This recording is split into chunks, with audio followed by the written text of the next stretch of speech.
ಅಥ ಕೃಷ್ಣ ಪರಿವೃತಃ ಜ್ಞಾತಿರ್ಮದಿತಾತ್ಮಭಿಃ ಅನುಗೀಯಮಾನಃ ನಿಮಿಷತ್ ಪ್ರಜಂ ಗೋಕುಲಮಂಡಿತಂ. ಮತ್ತೆ ಕೃಷ್ಣ ಶುಕರು ಮುಂದುವರಿಸ್ತಾ ಹೇಳ್ತಾರೆ.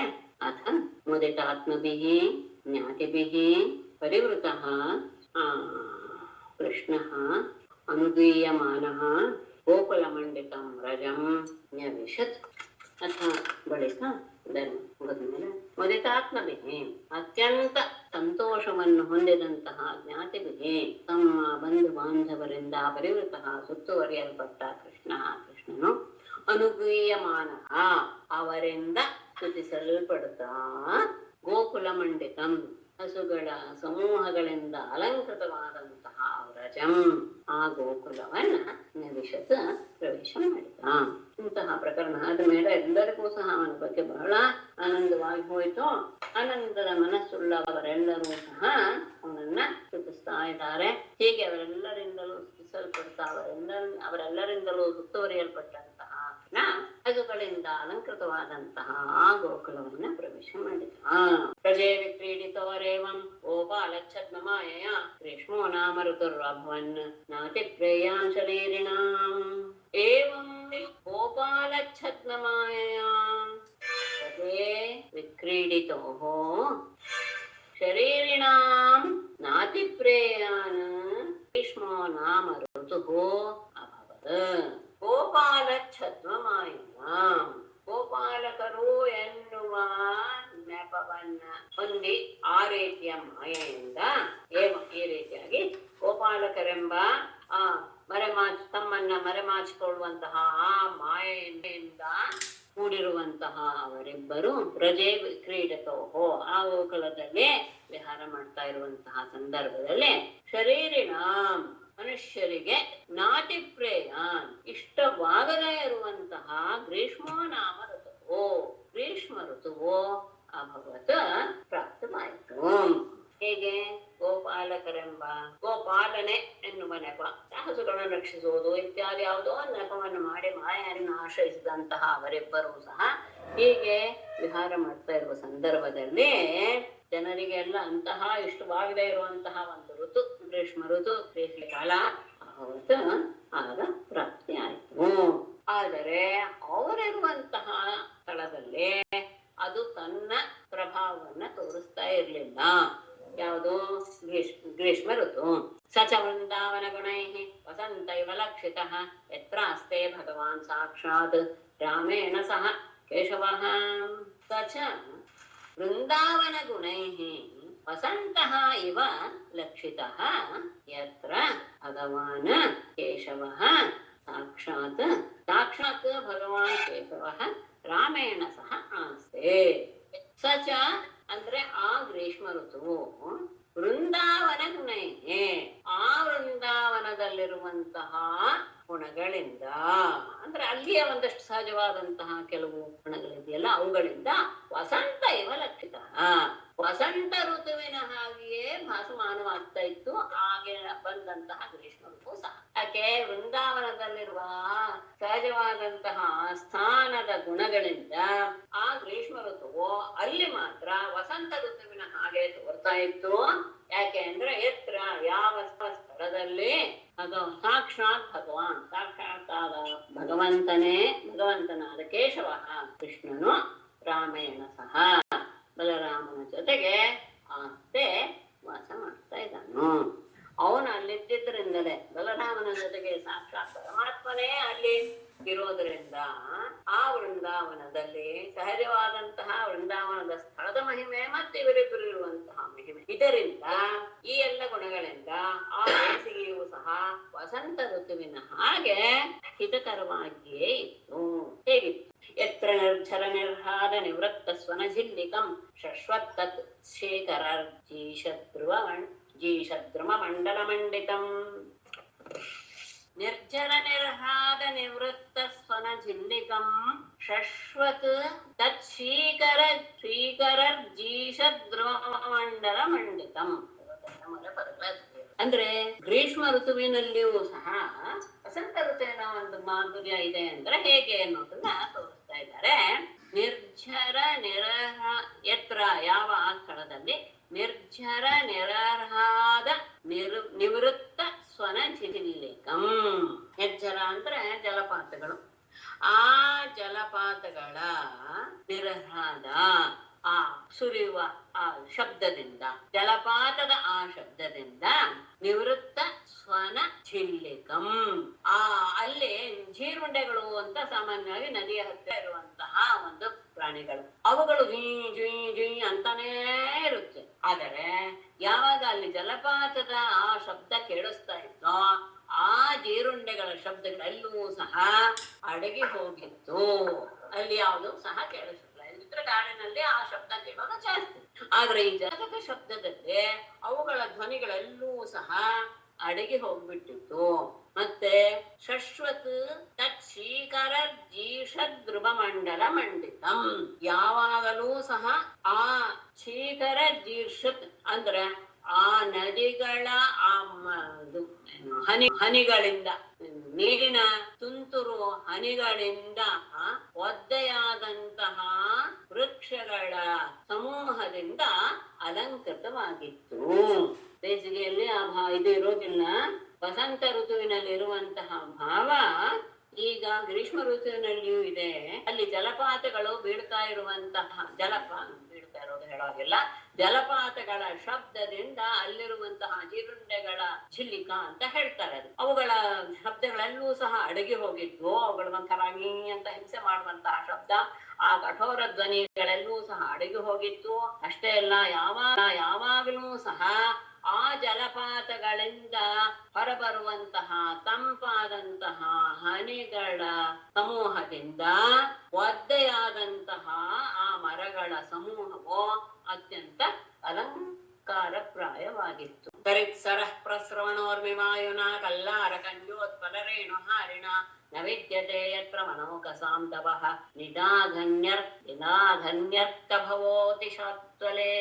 ನಿದಾಘವನ್ಯರ್ಕಭವೋತಿ ಒಂದು ಅಕ್ಷರ ಬಿಟ್ಟು ಹೋಯ್ತು ಅನ್ಕೋತೀನಿ. ನಿದಾಘವನ್ಯರ್ಕಭವೋತಿ ಶಾತ್ವಲೆ ಕಲ್ಲಾರ ಕಂಜೋತ್ಪಲರೇಣು ಹಾರಿಣ ಪ್ರಸರಣೋರ್ಮಿ ವಾಯುನಾ ಪ್ರಸ್ರವಣೋರ್ಮಿ ವಾಯುನಾ ಸರಿತ್ಸರಃ ಯತ್ರ ನಿದಾಘ ವನ್ಯರ್ಕ ಭವಃ ದವಃ ವನೋಕಸಾಂ ಅತಿಶಾದ್ವಲೇ ನ ವಿದ್ಯತೆ.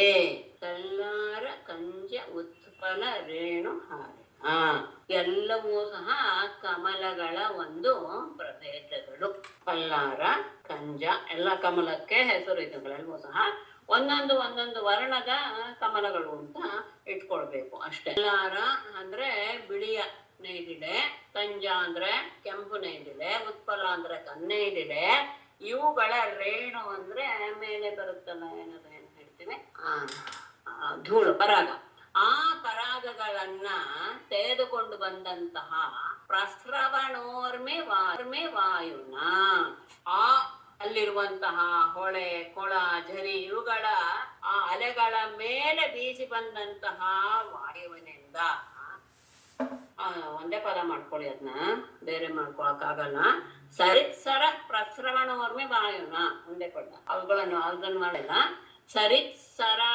ಸರಿತ್ಸರ ಪ್ರಸ್ರವಣೋರ್ಮಿ ವಾಯುನ ನದಿ, ಸರೋವರ ಮತ್ತು ಇರುವಂತಹ ಹೊಳೆ, ಕೊಳ ಇವುಗಳ ಅಲೆಗಳಿಂದ ಅದರ ಮೇಲೆ ಬೀಸಿದಂತಹ ವಾಯುವಿನಿಂದ ಹೇಗಿದೆ ಅಂದ್ರೆ ಯತ್ರ ಎಲ್ಲಿ ನಿರಾಗ ವನ್ಯರ್ಕ ಭವಃ. ನಿರಾಗ ಅಂದ್ರೆ ಬೇಸಿಗೆ ಕಾಲ, ಬೇಸಿಗೆಯಲ್ಲಿ ವನ್ನಿ ಅಂದ್ರೆ ಬೆಂಕಿ, ಅರ್ಕ ಅಂದ್ರೆ ಸೂರ್ಯ, ಇವುಗಳಿಂದ ಉಂಟಾಗುವಂತಹ ದವಹ ತಾಪವು ಅತಿಶಾದ್ವಲೆ ಅತ್ಯಂತ ತಂಪಾದ ಹುಲ್ಲುಗಾವಲಿನಲ್ಲೇ ವನೋಕಸಾಂ ನ ವಿದ್ಯತೆ. ಅಲ್ಲಿರುವ ವಾಸ ಮಾಡುವಂಥವರಿಗೆ ಆ ರೀತಿಯ ತಾಪ ಇಲ್ಲದೆ ಇರುವಂತಹ ಸ್ಥಳ. ಎಲ್ಲ ಕಡೆಗೂ ಸಹ ಹಸಿರು ತುಂಬಿ ಹೋಗಿದೆ. ಅಲ್ಲಿ ವಾಯುವು ಸಹ ಅಲ್ಲಿರುವಂತಹ ಕಮಲಗಳ ಮೇಲೆ ಬೀಸಿಕೊಂಡು ಬಂದಾಗ ಅಷ್ಟೇ ಅಲ್ಲ, ಅಲ್ಲಿರುವಂತಹ ನೀರಿರುವಂತಹ ಸ್ಥಳದ ಮೇಲೆ ಇರುವಂತಹ ಅಲೆಗಳ ಮೇಲೆ ಹರಿದುಕೊಂಡು ಬಂದಾಗ ಅವುಗಳೆಲ್ಲವೂ ಸಹ ತಂಪಾಗಿವೆ, ಗಾಳಿಯಲ್ಲೂ. ಆ ಸಂದರ್ಭದಲ್ಲಿ ಅಲ್ಲಿರುವಂತಹ ಹುಲ್ಲುಗಾವಲಿನ ಮೇಲೆ ಇರುವಂತಹ ಎಲ್ಲ ವನದಲ್ಲಿ ವಾಸ ಮಾಡುವಂತಹವರಿಗೆ ಇಂದಲಾಗಲಿ ವನ್ಯೆಯಿಂದಲಾಗಲಿ ಸೂರ್ಯನಿಂದಾಗಲಿ ಆಗುವಂತಹ ತಾಪ ಅನುಭವಕ್ಕೆ ಬರ್ತಾನೇ ಇರಲಿಲ್ಲ. ಯದ್ಯಪಿ ನಿಧಾನ ಸಮಯವಾದರೂ ಸಹ ಆ ತಾಪ ಬರ್ತಾ ಇರ್ಲಿಲ್ಲ.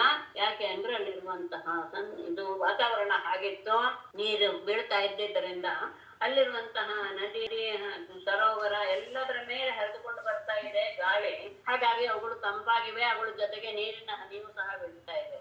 ಅಷ್ಟೇ ಅಲ್ಲ, ಸುಗಂಧಮಯವಾಗಿದೆ. ಅಲ್ಲಿರುವಂತಹ ಬೆಳೆದಿರುವಂತಹ ಕಮಲಗಳ ಮೇಲೆಲ್ಲ ಹರಿದುಕೊಂಡು ಬೀಸಿಕೊಂಡು ಬಂದಂತಹ ಗಾಳಿ ಅತ್ಯಂತ ಸುಗಂಧಮಯವಾಗಿದೆ ಮತ್ತು ತಂಪಾಗಿದೆ. ಹಾಗಾಗಿ ಅಲ್ಲಿರುವಂತಹ ಹುಲ್ಲುಗಾವಿನಲ್ಲಿರುವಂತಹ ಕಾಡಿನಲ್ಲಿ ವಾಸ ಮಾಡುವಂತಹ ಜನರಿಗೆ ಬೇಸಿಗೆಯಿಂದಲಾಗಲಿ ಬೆಂಕಿಯಿಂದಲಾಗಲಿ ಸೂರ್ಯನಿಂದಲಾಗಲಿ ಆಗುವಂತಹ ತಾಪದ ಅನುಭವ ಆಗ್ತಾನೇ ಇರ್ಲಿಲ್ಲ. ಮೇಡಮ್ ಊರ್ಮಿ ಅಂದ್ರೆ ಏನ್ ಮೇಡಮ್? ಊರ್ಮಿ ಅಂದ್ರೆ ಏನ್ ಮೇಡಮ್? ಊರ್ಮಿ ಅಂದ್ರೆ ಅಲೆ. ಊರ್ಮಿಳಾ ಅನ್ನೋದು ಬೇರೆ ಶಬ್ದನಾ? ಹೆಸರು ಬಗ್ಗೆ ಕೇಳ್ತಾ ಇದ್ದೀರಾ? ಲಕ್ಷ್ಮಣನ ಹೆಂಡತಿ ಅಲ್ವಾ? ಅದು ಒಂದು ಹೆಸರು. ಅಂದ್ರೆ ಅದಕ್ಕೂ ಅದೇ ಅರ್ಥ ಬರ್ತಾ? ಊರ್ಮಿಳಾ ಅಂದ್ರೂ ಅದೇ ಅರ್ಥನಾ? ಹೆಸರು ಬಗ್ಗೆ ನನಗೆ ಐಡಿಯಾ ಇಲ್ಲ. ಊರ್ಮಿ ಅನ್ನೋದು ಅಲೆ ಅನ್ನೋದು ಅರ್ಥ ಗೊತ್ತು. ಊರ್ಮಿಳಾ ಅನ್ನುವ ಅವಯವ ವಾಚಕ ಗೊತ್ತಿಲ್ಲ. ಅದೊಂದು ಹೆಸರು ಅಷ್ಟೇ ನನಗೆ ಗೊತ್ತು. ಯಾರಿಗಾದ್ರೂ ಗೊತ್ತಿದ್ಯಾ? ಊರ್ಮಿಳಾ ನದಿ ಅಥವಾ ಸಮುದ್ರ ಇರ್ಬೋದೇನಲ್ಲ ಮೇಡಮ್? ನದಿ ಇಲ್ಲಮ್ಮ, ಅದು ಒಂದು ನಾಮವಾಚಕ ಅಷ್ಟೇ. ಇನ್ನೇನು ಅದಕ್ಕೇನು ವಿಶೇಷವಾದ ಅರ್ಥ ಏನು ಇಲ್ಲ. ಜನಕನ ಮಗಳು ಅಂತ ಅಷ್ಟೇ ಹೇಳ್ತಾ ಇಲ್ಲ. ನನಗೆ ಗೊತ್ತಾದಾಗೆ ಅದಕ್ಕೆ ಅವಯವ ಹೇಳಕ್ ಆಗೋದು ಇಲ್ಲ. ಊರ್ಮಿಳಾ ಸರಿ, ಒಟ್ಟಲ್ಲಿ ಬೇರೆ ಪದ ಅಲ್ಲ? ಹೌದೌದೌದು, ಅಲೆಗೂ ಅದಕ್ಕೂ ಸಂಬಂಧ ಇಲ್ಲ ನನಗೆ ತಿಳಿದ ಹಾಗೆ. ಇನ್ನು ಯಾರನ್ನಾದ್ರೂ ಪಂಡಿತರನ್ನು ವಿಚಾರಿಸಿ ಹೇಳಿದ್ರೆ ನನ್ಗೂ ಸ್ವಲ್ಪ ತಿಳಿಸಿ. ಇಲ್ಲ ಮೇಡಮ್, ಒಂದೇ ಅರ್ಥ. ನಾನು ತಮಾಷೆಗೆ ಮಾತಾಡ್ತಾ ಇಲ್ಲ. ಯಾರಾದ್ರೂ ತಿಳಿದವ್ರು ಇದಾರೆ ಅಂತ ಯಾವ್ದಾದ್ರು ಮಾತಾಡ್ತಾ ಇದ್ದಾಗ ಗೊತ್ತಾಯ್ತು, ಅವ್ರಿಗೆಲ್ಲ ಗೊತ್ತಿರ್ಬೋದು ಅನ್ನೋ ಭಾವ ಬಂದಾಗ ಅವ್ರನ್ನ ಹೀಗೆ ಪ್ರಶ್ನೆ ಮಾಡೋದು ರಾಯಿಸುತ್ತೆ. ಯಾರನ್ನೇನು ಪರೀಕ್ಷೆ ಮಾಡೋದು ಅಂತಲ್ಲ. ಮಾತು ಕೆಲವು ಸತಿ ಗೊತ್ತಿರಲ್ಲ. ಯಾವ್ದೋ ಒಂದು ಪ್ರದೇಶದಲ್ಲಿ ಪ್ರಸಿದ್ಧಿಯಾಗಿರುತ್ತೆ ಕೆಲವು ಅರ್ಥಗಳು. ನಾವು ಅದೆಲ್ಲ ಹೇಳಕ್ಕಾಗಲ್ಲ. ನಾವ್ ವ್ಯಾಕರಣ ಓದ್ದವ್ರು ನಾವು ತುಂಬಾ ಅದ್ರ ಬಗ್ಗೆ ಎಚ್ಚರವಾಗಿರ್ತೀವಿ. ಯಾಕೆ ಅಂದ್ರೆ ಸಪ್ತದ್ವೀಪ ವಸುಮತಿ ಅಂತ ನಮ್ಮಲ್ಲಿ ಮಹಾಭಾರತದಲ್ಲಿ ತಗೊಳ್ತಾರೆ. 7 ದ್ವೀಪಗಳಿಂದ ಕೂಡಿರುವಂತದ್ದು ಭೂಮಿ. ಅಲ್ಲಿರುವಂತಹ ಪ್ರದೇಶಗಳು ಎಷ್ಟು, ಅಲ್ಲಿರುವಂತಹ ವಾಸ ಮಾಡುವಂತಹ ಜನರು ಎಷ್ಟು, ಒಬ್ಬೊಬ್ಬರ ಬಾಯಲ್ಲಿ ಬರುವಂತಹ ಶಬ್ದಗಳು ಎಷ್ಟು, ಈ ಶಬ್ದ ಪ್ರಯೋಗವೇ ಆಗಿಲ್ಲ ಅಂತ ಯಾರೋ ಒಬ್ಬ ಹೇಳುವ ಮಾತು ಮಹರ್ಷಿಗಾರರು. ಅಲ್ಲ, ನೀನ್ ಎಲ್ಲವನ್ನೂ ನೋಡ್ಬಿಟ್ಟಿದ್ಯಪ್ಪ ಭೂಮಂಡಲವನ್ನೆಲ್ಲ ಅಂತ ಪ್ರಶ್ನೆ ಮಾಡ್ತಾರೆ. ಹಾಗಾಗಿ ಒಂದೊಂದ್ ಕಡೆ ಒಂದೊಂದು ರೀತಿಯಾದಂತಹ ಶಬ್ದಗಳ ಪ್ರಯೋಗ ಇದೆ. ಹಾಗಾಗಿ ನಾವು ಅದನ್ನ ಗೊತ್ತೇ ಇಲ್ಲ, ಇಲ್ವೇ ಇಲ್ಲ ಅಂತ ಯಾವುದೇ ಕಾರಣಕ್ಕೂ ಪ್ರಮಾಣ ಮಾಡಿ ಹೇಳಕ್ ಆಗೋದೇ. ಕೆಲವು ಕಡೆ ಕೆಲವು ಸತ್ಯ ಇರುತ್ತೆ, ಸಂಭವ ಏನಲ್ಲ.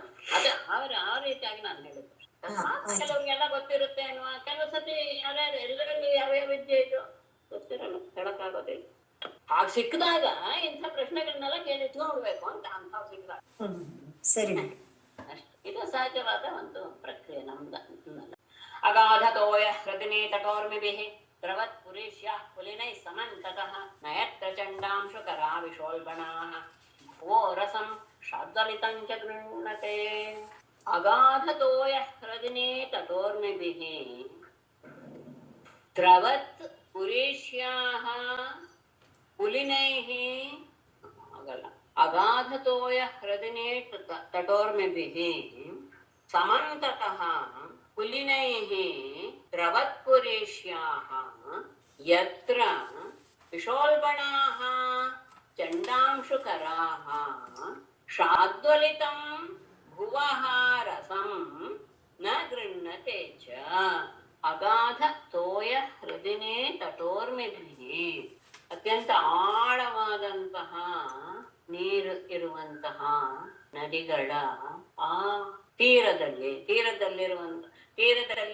ಹರಿದುಕೊಂಡು ಬರುವಂತಹ ದಡಕ್ಕೆ ಬರುವಂತಹ ಆ ಅಲೆಗಳಿಂದ ಆಳವಾಗಿರುವಂತಹ ನೀರಿರುವಂತಹ ನದಿಗಳು, ಆ ನದಿಗಳಿಂದ ಆ ಹೊರಬರುವಂತಹ ಅಲೆಗಳು ಆ ದಡಗಳನ್ನೆಲ್ಲ ವ್ಯಾಪಿಸಿ ಬಿಟ್ಟಿವೆ. ಅಂತಹ ಸಮಂತತಃ ಪುಲಿನೈ ಎಲ್ಲ ಕಡೆ ವ್ಯಾಪಿಸಿರುವಂತಹ ಆ ಮರಳುಗಳಿಂದ ದ್ರವತ್ಪುರೀಶ್ಯಾಃ ಒದ್ದೆಯಾಗಿರುವಂತಹ ಒಂದು ಮರಳುಗಳ ದಿಣ್ಣೆ ಅಂತ ಹೇಳ್ಬೋದು. ಅಂತಹ ಮರಳಿನ ದಿಣ್ಣೆಗಳಿಂದ ಕೂಡಿವೆ. ಎಂತಹ ಆ ಸ್ಥಳದಲ್ಲಿ ವಿಶೋಲ್ಬಣಾಃ ಅತ್ಯಂತ ಉಗ್ರವಾದಂತಹ ತಾಪವನ್ನು ಹೊಂದಿರುವಂತಹ ಚಂಡಾಂಶಕರಾಹ ಸೂರ್ಯನ ಬಿಸಿಯಾದಂತಹ ಆ ರಶ್ಮಿಗಳು ಸಹ ಶಾದ್ವಲಿತಂ ಪುವಹರಸಂ ಹಸುರಾಗಿರುವಂತಹ ಆ ಭೂಮಿಯ ರಸವನ್ನ ನ ಗೃಹ್ಣತೆ ಚ ಅಂದ್ರೆ ಒಣಗಿಸೋದಕ್ಕೆ ಸಾಧ್ಯವಿಲ್ಲ. ಏನಾಗಂದ್ರೆ ಆ ವೃಂದಾವನದಲ್ಲಿ ಆಳವಾದಂತಹ ಆ ನದಿಗಳಿಂದ ಹೊರಬಂದಂತಹ ಅಲೆಗಳು ದಡಗಳಿಗೆ ತಾಗುವಂತೆ ಹರಿತಾ ಇವೆ.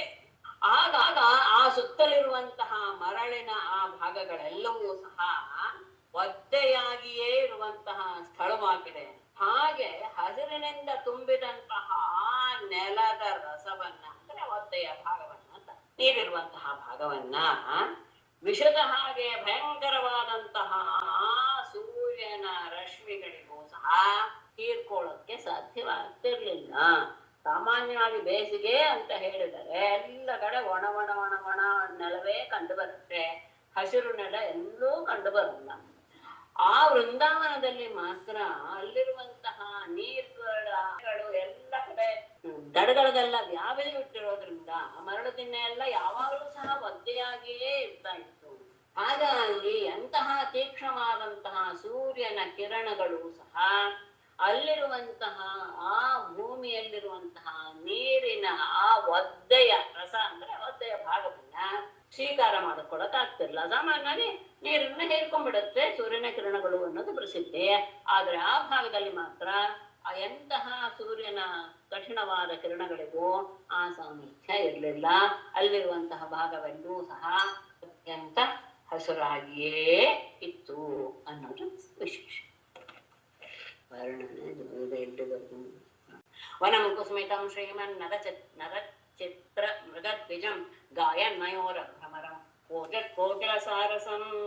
ಶ್ರೀಮತ್ ನರಚಿತ್ರ ಮೃಗದ್ವಿಜಂ ಕುಸುಮಿತಂ ವನಂ ಗಾಯನ್ ಮಯೂರ ಭ್ರಮರಂ ಪೂಜತ್ ಕೋಕಿಲ ಸಾರಸಂ. ಹೇಗಿತ್ತು? ಅತ್ಯಂತ ಸಂಪದ್ಭರಿತವಾದದ್ದು ಶ್ರೀಮತ್ ಸಂಪದ್ಭರಿತವಾದಂತಹ ನರಚಿತ್ರ ಮೃಗದ್ವಿಜಂ. ಆ ಓಡಾಡ್ತಾ ಇರುವಂತಹ ಅನೇಕ ರೀತಿಯ ಮೃಗಗಳು ಪಕ್ಷಿಗಳು ಇವುಗಳೆಲ್ಲೂ ಶಬ್ದ ಮಾಡ್ತಾ ಇವೆ. ಕುಸುಮಿತಂ ವನಂ ಎಲ್ಲ ಕಡೆ ಹೂವುಗಳು ಇಂದ ತುಂಬಿರುವಂತಹ ವನ. ಗಾಯನ್ ಮಯೂರ ಭ್ರಮರಂ ನವಿಲುಗಳೆಲ್ಲವೂ ಸಹ ನರ್ತನ ಮಾಡ್ತಾ ಇವೆ.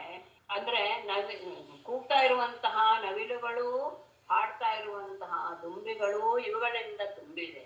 ಪೂಜ ಕೋಕಿಲ ಸಾರಸಂ ಕೂಗ್ತಾ ಇರುವಂತಹ ಕೋಗಿಲೆಗಳು ಮತ್ತು ಸಾರಸ ಪಕ್ಷಿಗಳು ಇವುಗಳಿಂದ ಇದು ವನದ ಸೌಂದರ್ಯ ಇನ್ನೂ ಹೆಚ್ಚಿದೆ ಅಂತ ಅರ್ಥ. ಎಲ್ಲ ಕಡೆಗೂ ಎಲ್ಲ ಮರಗಳಲ್ಲಿಯೂ ಸಹ ಹೂವುಗಳು ಅತ್ಯಂತ ಉದ್ಭುತವಾಗಿ ಬೆಳೆದಿದೆ. ನೋಡೋದಕ್ಕೆ ಅತ್ಯಂತ ಸುಂದರವಾಗಿದೆ. ಅಲ್ಲಿ ಬಣ್ಣ ಬಣ್ಣದ ಹಕ್ಕಿಗಳು ಮೃಗಗಳು ಎಲ್ಲವೂ ಸಹ ಓಡಾಡ್ತಾ ಇವೆ. ನವಿಲುಗಳು ಕೂಗ್ತಾ ಇವೆ, ದುಂಬಿಗಳು ಸಹ ಛೇಂಕಾರ ಮಾಡ್ತಾ ಇವೆ, ಕೋಗಿಲೆಗಳು ಸಾರಸ ಪಕ್ಷಿಗಳು ಎಲ್ಲವೂ ಸಹ ಮಧುರವಾಗಿ ಕೂಗ್ತಾ ಇರುವಂತಹ ಒಂದು ವನ. ಅಲ್ಲಿಗೆ ಕೃಷ್ಣ ಬಲರಾಮರು ಯಾವಾಗಲೂ ಬರ್ತಾ ಇದ್ರು. ಕ್ರೀಡಿಷ್ಯಮಾಣಸ್ತತ್ ಕೃಷ್ಣೋ ಭಗವಾನ್ ಬಲ ಸಂಯುತ ವೇಣುಂ ವಿರಣಯನ್ ಗೋಪೈಃ ಗೋಧನೈಃ ಸಂವೃತೋ ಅವಿಶತ್. ಬಲ ಸಂಯುತಃ ಭಗವಾನ್ ಕೃಷ್ಣಃ ತತ್ ಕ್ರೀಡಿಷ್ಯಮಾಣಃ ವೇಣುಂ ವಿರಣಯನ್ ಗೋಪೈಃ ಗೋಧನೈಃ ಸಂವೃತಃ ಅವಿಶತ್. ಬಲ ಸಂಯುತಃ ಬಲರಾಮನೊಡನೆ ಕೂಡಿದಂತಹ ಭಗವಾನ್ ಕೃಷ್ಣ ಪೂಜ್ಯನಾದ ಕೃಷ್ಣನು ತತ್ ಕ್ರೀಡಿಷ್ಯಮಾಣಃ ಅಲ್ಲಿ ವಿಹಾರ ಮಾಡಬೇಕು ಎನ್ನುವ ಭಾವವನ್ನು ಹೊಂದಿದವನಾಗಿ ವೇಣುಂ ವಿರಣಯನ್ ಕೊಳಲನ್ನ ನುಡಿಸ್ತಾ ಗೋಪೈಹಿ ಗೋಧನೈಹಿ ಸಂವೃತಃ ಗೋಪಾಲಕರಿಂದಲೂ ಹಸುಗಳಿಂದಲೂ ಸಹ ಸುತ್ತುವರಿದವನಾಗೆ ಅವಿಶತ್ ಆ ವನವನ್ನ ಪ್ರವೇಶ ಮಾಡಿದ. ಆ ವನಕ್ಕೆ ಬಂದ, ವೃಂದಾವನಕ್ಕೆ ಬಂದ.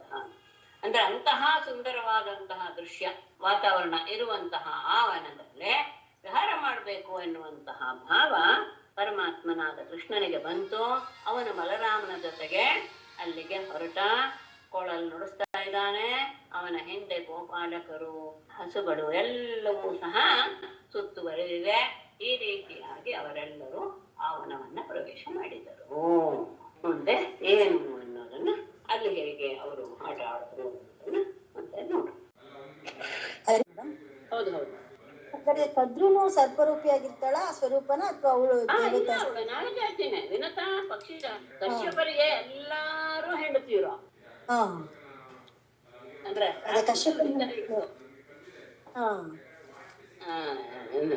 ರಾಕ್ಷಸ ಸ್ತ್ರೀ, ದೇವತೆಯ ಎಲ್ಲರೂ ಎಲ್ಲಾ ರೀತಿಯವರು ಸಹ ಕಶ್ಯಪನೇ ಹೆಂಡತಿರು. ಮತ್ತೆ ಗರುಡನಿಗೆ ತಾರ್ಕ್ಷ ಪುತ್ರ ಅಂತ ಯಾಕೆ ಹೇಳಿದ್ದು ಮೇಡಮ್? ಜಗತ್ತಿನಲ್ಲಿ ಇರುವಂತಹ ಎಲ್ಲ ಜೀವಿಗಳಿಗೂ ಸಹ ಮೂಲ ಕಶ್ಯಪನೇ. ಮೇಡಮ್ ತಾರ್ಕ್ಷ ಪುತ್ರ ಅಂತ ಯಾಕೆ ಹೇಳಿದ್ದು ಗರುಡನಿಗೆ? ತಾರ್ಕ್ಷ್ಯ ಎನ್ನುವ ಶಬ್ದಕ್ಕೆ ಗುರು ಅಂತ ಅರ್ಥ ಇದೆ ಅಂತ ಭಾವಿಸ್ತೇನಮ್ಮ. ಏನು ಕಶ್ಯಪರು ಅಂತ ಇದೆ ಅಂತ ಭಾವಿಸ್ತೀನಿ. ಅದಾಗಿ ತಾರ್ಕ್ಷ್ಯ ಒಂದೊಂದು ಹೆಣ್ಕಿನಿಂದ ಒಂದೊಂದು ಇವರು ಜಾತಿ. ಯೋನಿಯಲ್ಲಿ ಹೌದು, ಪಕ್ಷಿಗಳ ಉತ್ಪನ್ನವೂ ಹಾಗೇನೆ, ಹಾವುಗಳು ಹಾಗೇನೆ, ಎಲ್ಲೆಲ್ಲೂ ಆ ಸ್ತ್ರೀಯಿಂದ ಕಶ್ಯಪರಿಂದ ಹುಟ್ಟಿದಂಥವ್ರು. ಹಾಗಾದ್ರೆ ಆ ಒಂದು ಸರ್ಪಗಳು ತಮೋಗುಣ ಉಳ್ಳವಳೆ ಆಗಿದ್ರೆ, ಮತ್ತೆ ಈ ಸುಬ್ರಹ್ಮಣ್ಯನ ನಾವು ಸರ್ಪದ ರೂಪದಲ್ಲಿ ಪೂಜಿಸ್ತೀವಿ. ಆದಿಶೇಷ ವಾಸುಕಿ ಎಲ್ಲ ಭಗವಂತನ ಒಂದು ಸನ್ನಿಧಿಲೇ ಇರ್ತಾರಲ್ಲ ಆಭರಣಗಳಾಗಿ.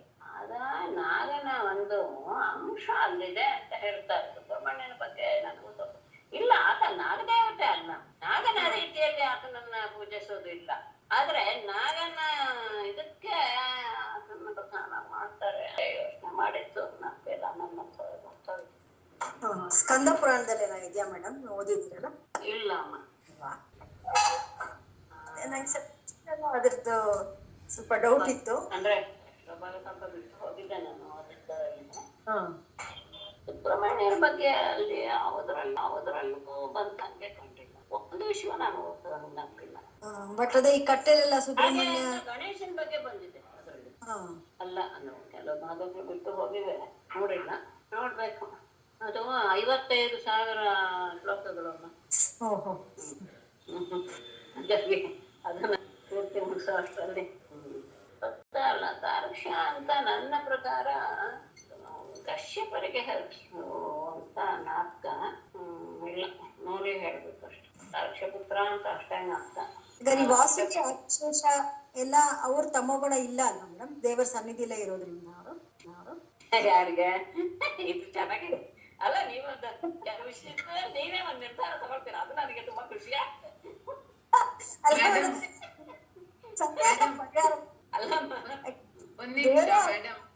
ಅಲ್ಲ ಹೌದು, ತಾರ್ಕ್ಷ್ಯ ಶಬ್ದಕ್ಕೆ ಕಶ್ಯಪ ಎನ್ನುವ ಅರ್ಥನೇ ಇದೆ. ಆಕ್ಚುಲ್ ಆಗಿ ನಾನು ಓದಿದ ನಾಲ್ಕ ಇದೆ ನನ್ನ ಕಶ್ಯಪ ಅಂತ. ಹಾಗಾಗಿ ತಾರ್ಕ್ಷ್ಯನ ಮಗ ಅಂದ್ರೆ ಕಶ್ಯಪನ ಮಗ. ತಪ್ಪಾಯ್ತಾ ಮೇಡಮ್ ಕ್ವಶನ್? ಆ ಪ್ರಶ್ನೆ ಏನಾದ್ರು ತಪ್ಪಾಯ್ತಾ ಮೇಡಮ್? ಗೊತ್ತಾಗ್ಲಿಲ್ಲ. ಅಲ್ಲ, ಪ್ರಶ್ನೆ ಏನಾದ್ರು ತಪ್ಪಾಯ್ತಾ ಅಂತ. ಅಲ್ಲ ಪ್ರಶ್ನೆ ತಪ್ಪಲ್ಲ, ನೀವು ಕೆಲವೊಂದು ಊಹಿಸ್ತಿರಲ್ಲ ಅಲ್ಲ, ಅದು ನನಗೆ ಕೆಲವು ಸತಿ ಮಜವಾಗಿರುತ್ತೆ. ತಪ್ಪಿರಲ್ಲ ಅಲ್ಲ, ನಿಮ್ಮ ಮನಸ್ಸಿಗೆ ಕೆಲವು ಹೊಳೆಯುತ್ತಲ್ಲ, ಅದ್ರ ಬಗ್ಗೆ ಕೆಲವು ಸತಿ ಆಶ್ಚರ್ಯ ಆಗತ್ತೆ. ಹೊಳೆಯೋದುಂಟಲ್ವೇ ಅಂತ. ಇನ್ನೇನಿಲ್ಲ, ಇದ ತಪ್ಪು ಇದೆಲ್ಲ ಏನಿರಲ್ಲ. ನಮ್ಮ ಮನಸ್ಸಿನ ಭಾವನ ನಾವ್ ಹೇಳ್ಕೊಳ್ತೀವಿ ಅಷ್ಟೇ. ಅಂದ್ರೆ ಅದಕ್ಕೆ ಸರ್ಪನೇ ಆಭರಣ ಮಾಡ್ಕೊಂಡಿದಾರಲ್ಲ ಈಶ್ವರ ಮತ್ತೆ ನಾರಾಯಣ ಎಲ್ಲ. ಆದಿಶೇಷ ಬಲರಾಮನೂ ಆಗಿರ್ತಾನಲ್ಲ, ಸೊ ಅವ್ರು ಸರ್ಪರೂಪಿ ಆಗಿದ್ರು ಅವರೇ ಒಂದು ದೇವತೆಯ ಇದೇನೆ. ಇನ್ನೊಂದು ಗಮನಿಸ್ಬೇಕು ನೀವು, ಮನುಷ್ಯರಲ್ಲಿಯೂ ಸಹ ಎಲ್ಲರೂ ಇದ್ದಾರೆ ತಾನೆ. ಸತ್ವಗುಣ ಸಂಪನ್ನರು, ರಜಗುಣ ಸಂಪನ್ನರು, ತಮಗುಣ ಸಂಪನ್ನರು ಇದ್ದಾರೆ ತಾನೆ.